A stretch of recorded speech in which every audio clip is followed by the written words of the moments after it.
Friends, అందరికీ జై భీమ్. జ్ఞానంతో వరదిద్దాం. మొదటిసారి నా ఛానల్ చూసేవారు తప్పకుండా సబ్స్క్రైబ్ చేయండి, బెల్ బటన్ క్లిక్ చేయండి. ఈ వీడియో నచ్చితే కనుక మీరు తప్పకుండా షేర్ చేయండి. ఒక విషయం బాగా గమనించండి. ఏ ప్రభుత్వం అధికారంలోకి వచ్చే ముందు ఉచిత వైద్యం అని చెప్తారు, ఉచిత విద్య అని చెప్తారు. కానీ ఏ రాజకీయ నాయకుడు కూడా అధికారం పొందిన తర్వాత, కుర్చీలో కూర్చున్న తర్వాత ఉచిత విద్య గురించి నోరు మెదపడు, ఉచిత వైద్యం గురించి నోరు మెదపరు.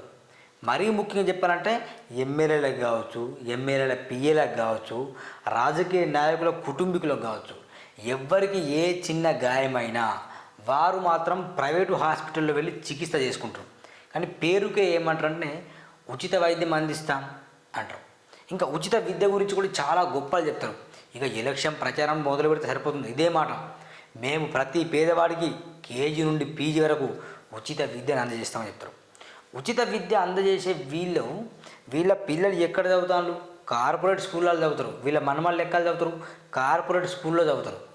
మరి ఉచిత విద్య ఎలా సాధ్యం వీళ్ళతోని అంటే ఎన్నికల కోసం కేవలం గెలవాలి అని చెప్పి గెలుపు కోసం బలిపెక్కిన మాటలు మాట్లాడుతారు ఈ రాజకీయ నాయకులు.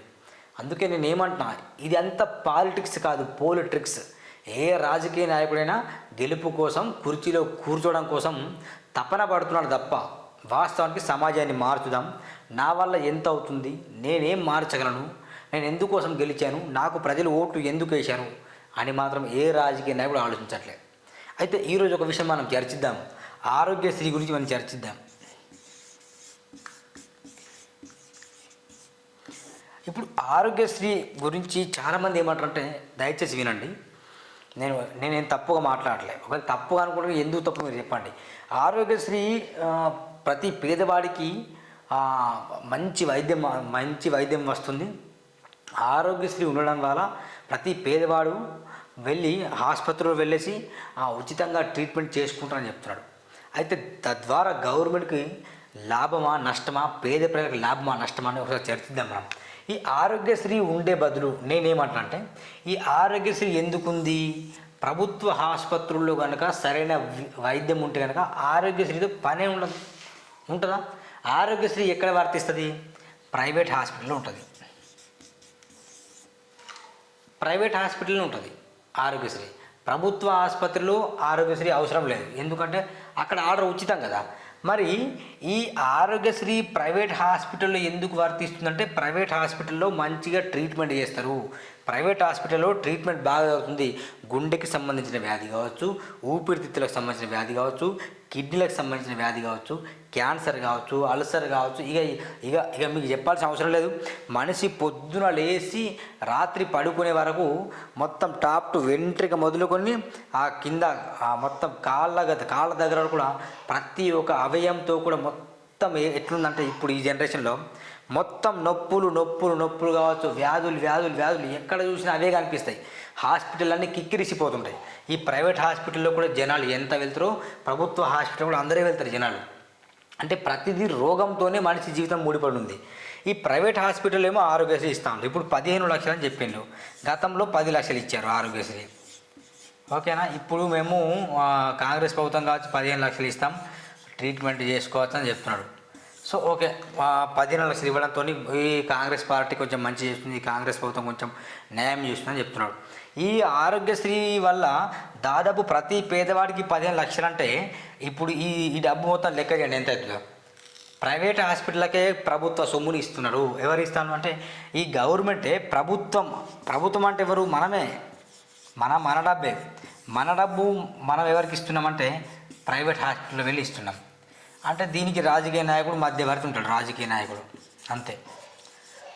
ఈ రాజకీయ నాయకుడు ఏం చేస్తానంటే, ఇక ఆయన కుర్చీ మీద కూర్చున్నాడు కాబట్టి ఇక ఇతని ప్రభుత్వం అనుకుందాం. ఈయన ఏం చేస్తానంటే, ప్రైవేట్ హాస్పిటల్లో మనం ట్రీట్మెంట్ చేసుకుంటే మనకు మంచిగా ట్రీట్మెంట్ జరిగింది కావచ్చు, ఆ ప్రైవేట్ హాస్పిటల్కి డబ్బులు ఇస్తాడు.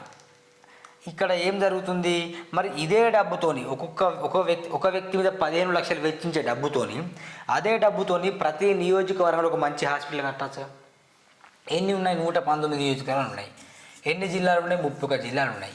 ఈ 31 జిల్లాలో 31 సూపర్ స్పెషాలిటీ దాదాపు ఒక 200 లేదా 300 పడకల ఆసుపత్రి కడితే అయిపోయింది.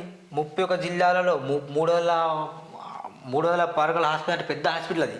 ఆ తర్వాత 119 నియోజకవర్గాల్లో ప్రతి నియోజకవర్గానికి 100 పడకల ఆసుపత్రి, ప్రతి మండలానికి 50 పడకల ఆసుపత్రి, ప్రతి గ్రామానికి 10 పడకల ఆసుపత్రి. అంటే ఇట్లా కడితే ఎంత బాగుంటుంది మీరు చెప్పండి. గ్రామానికి కట్టకపోని కానీ ప్రతి నియోజకవర్గానికి దాదాపు ఒక 50 పడకల ఆసుపత్రి కావచ్చు, ప్రతి జిల్లాకు ఒక 300 పడకల ఆసుపత్రి కావచ్చు, ప్రతి నియోజకవర్గానికి ఒక 100 పడకల ఆసుపత్రి కావచ్చు. ఇలా ఇలా కట్టుకుంటూ పోతే ఎంత బాగుంటుందంటే తద్వారా గవర్నమెంట్ స్టాఫ్ నర్సింగ్ ఆఫీసర్లకు ఉద్యోగాలు కల్పించవచ్చు.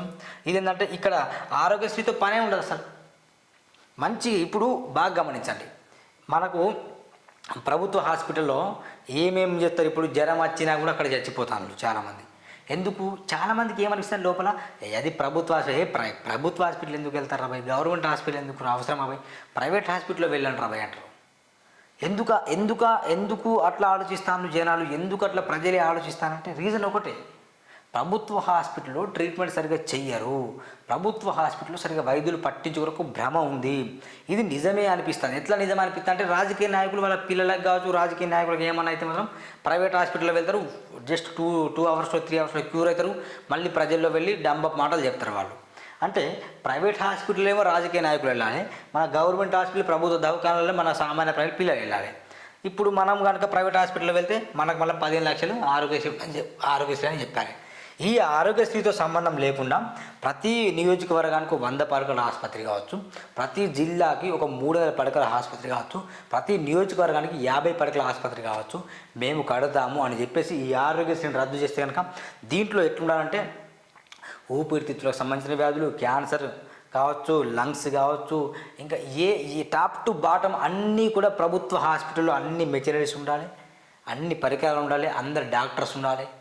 ఇలా ఊహించుకోండి, ఒక్క వైద్యంలోనే ఎంత సక్సెస్ తెలుసా. ఇగో ఇట్లా చేస్తేనే వైద్య శాఖ మంత్రి కావచ్చు, ఇట్లా చేస్తేనే మొత్తం తెలంగాణ రాష్ట్ర ప్రస్తుతం పరిపాలనలో కాంగ్రెస్ పార్టీ సక్సెస్ అయినట్టు. అది కాకుండా ఆరోగ్యశ్రీ ఇచ్చినట్టు, అనేక హాస్పిటల్లో వెళ్ళినట్టు, దాంట్లోకి వెళ్ళి మీ హాస్పిటల్ వాళ్ళ కమిషన్లు. ఇంకోటి బాగా, ఈ హాస్పిటల్ ఎవరు ఉంటాయండి, ఈ హాస్పిటల్ ఎవరు చెప్పండి, మళ్ళీ రాజకీయ నాయకుల బినామీల పేర్ల మీద ఉంటాయి. అంటే వాళ్ళ డబ్బులు వాళ్ళకే వెళ్తాయి. ఇదే ఆరోగ్యశ్రీ మొత్తం రద్దు చేసేసి ప్రతి నియోజకవర్గానికి, ప్రతి మండలానికి, ప్రతి జిల్లాకి ఒక హాస్పిటల్ కడితే ఎంత బాగుంటుంది. ఒకసారి మనం పరిశీలిద్దాం. ఇప్పుడు ఎట్లున్నదంటే పరిస్థితి, ఇప్పుడు ఎగ్జాంపుల్ ఉమ్మడి ఆదిలాబాద్ జిల్లాలకు వెళ్ళి ఎక్కడ బాగుందంటే అది రిమ్స్ గుర్తొస్తుంది. ఎక్కడ ఉంది? ఆదిలాబాద్ ఉంది. తర్వాత సెకండ్ మంచిర్యాల. ఇవి 2 గుర్తొస్తాయి, మంచిర్యాల ఆసుపత్రి అని. ఇప్పుడు మెదక్లో ఏమో సిద్దిపేట, కరీంనగర్లో కరీంనగర్, వరంగల్లో వరంగలే, ఖమ్మంలో ఖమ్మమే. అంటే ఇట్లా చెప్పుకుంటూ పోతే హాస్పిటల్స్ బాగా ఉన్నాయి, కానీ అక్కడ మరి ఈ ట్రీట్మెంట్ జరుగుతాయా? ఒకసారి మనం ఆరోగ్యశ్రీ వికీపీడియా ఓపెన్ చేద్దాం. ఎట్లుంటుందంటే ఆరోగ్యశ్రీ అనేది పేదలకు నాణ్యమైన వైద్యం అందించిన లక్ష్యంతో రాష్ట్ర ప్రభుత్వం చేపట్టిన అన్ని ఆరోగ్య కార్యక్రమాలు ప్రధాన పథకం అట.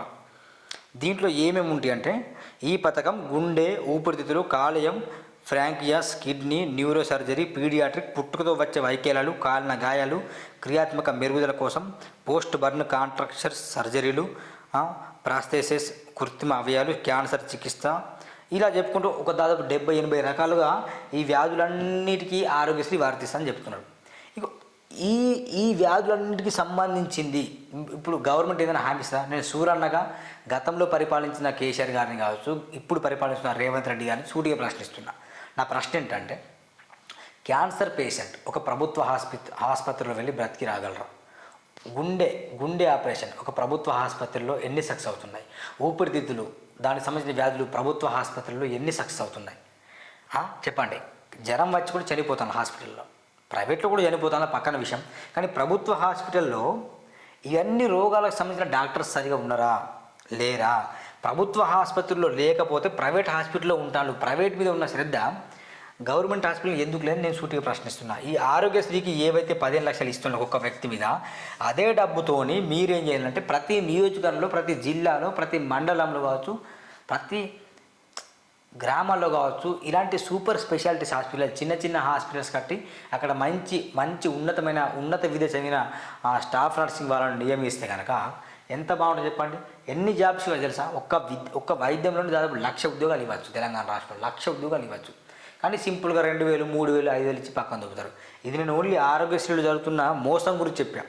ఈ ప్రైవేట్ హాస్పిటల్స్ ఏమో గవర్నమెంట్, ప్రైవేట్ హాస్పిటల్ కూడా రాజకీయ నాయకులు ఉంటాయి. ఈ ప్రభుత్వం అంటే ఎవరు? రాజకీయ నాయకులు మన మధ్య బినామీ అన్నట్టు. ఆయన ఏం చేస్తాడు? మనం ట్రీట్మెంట్ చేసుకుంటాం కాబట్టి అక్కడ డబ్బులు వాళ్ళకి ఇచ్చాడు, ఇక వాళ్ళకి పంచుకున్నాడు బరాబరా, ఉంచుకున్నాడు బరాబరా. అందుకే ఈ స్కామ్ని దయచేసి గమనించండి. ఆరోగ్యశ్రీ అనేది మనకు కనిపిస్తే అది మంచి, మన కోసం పుట్టిన పథకం అనిపిస్తుంది, కానీ తద్వారా బంగారు భవిష్యత్తు నాశనం అవుతుంది. హాస్పిటల్స్లో సరిగా వైద్యులు ఉండట్లేదు, తద్వారా గవర్నమెంట్ ఉద్యోగాలు తగ్గిపోతున్న విషయం మనం తెలుసుకోలేకపోతున్నాం. దయచేసి ప్రజలారా మీ చేతులు జోడించి చెప్తున్న ఈ విషయం రేవంత్ రెడ్డి గారికి చేరే వరకు షేర్ చేయండి.